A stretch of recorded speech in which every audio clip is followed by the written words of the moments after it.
Again, at noon on this Monday, people across the country protesting the death of this man, George Floyd, a week ago in Minneapolis. Many protests around New England remain peaceful, but last night a Boston police cruiser was set on fire near downtown Crossing. 7 police officers injured in the protests late into the evening. 21 cruisers also damaged. At least 40 people were arrested after the sun went down. Police said stores along Boylston and Newberry streets were also targeted by looters. Earlier in the day, Sunday afternoon, thousands of people marched peacefully through Boston's streets, and it ended with a rally at the State House demanding justice. Boston Mayor Marty Walsh set to speak about this weekend's protest coming up at 1 o'clock today. You can see it in a live video stream at WPRI.com. This morning, Rhode Island Governor Raimondo addressed protests here in the Ocean State. Let's go to Eyewitness News reporter Alexandra Leslie for that.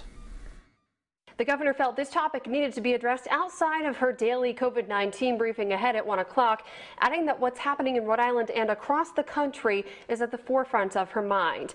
Now, over the weekend, Providence had its own protest centered around the death of George Floyd. Saturday, a group rallied at Burnside Park before marching to Rhode Island State House.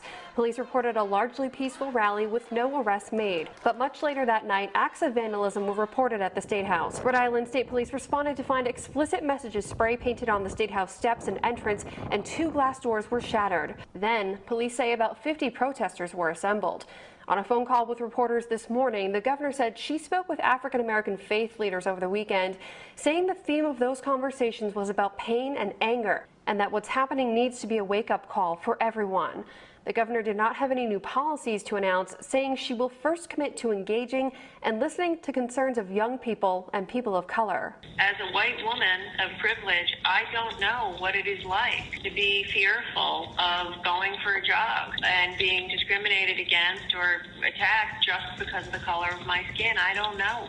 So people like me have to do a lot more listening with humility before we can commit to specific action.